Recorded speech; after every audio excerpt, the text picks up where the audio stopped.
పరిస్థితి అని చాలా బాధపడినా సార్ నేను.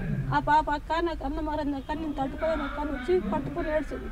నేను ఎందుకు బతకాలక్క అంతే. లేదు మనమే ఇట్లా అనుకుంటే వీళ్ళందరూ ఎట్లా బతుకుతున్నారు చెప్పు పుష్ప, నువ్వెందుకు జీవితం నాది చేసుకుంటావు, పత్తుండే కానీ చచ్చిపోయినా మనకు బాధ లేదులే అని చెప్పిన. వాళ్ళకు ఒక ధైర్యం ఇచ్చిన సార్ నేను. ఒక నైటు కస్టమర్లు ఎవరు రాలేదు సార్, అక్కడ రాలేదు. ఆ రోజు వచ్చి నేను ఒప్పుకోలేదు కదా ఇట్లా చేయమని అట్లా చేయమని, నేను ఒప్పుకోలేదు కదా, ఫస్టే ఉన్నా సార్ నేను. పుష్పకు వచ్చిన కస్టమరు ఏమో కట్టించుకొచ్చినాడు సార్.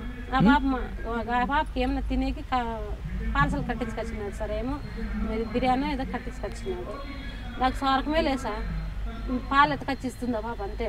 అది నా చేప చెల్లెలు కాబట్టి ఇస్తుంది. పాలు తాగి ఎన్ని రోజులు పట్టుకుంది సార్ నేను. వాళ్ళే బాగాలేకుండా గ్లూకోజ్ బాటిల్ ఎక్కిస్తారు, హాస్పిటల్కి పిలిచకపోయి. నువ్వు ఒప్పుకో అంటావు, నేను ఒప్పుకోను మీరు చంపినే ఒప్పుకోను.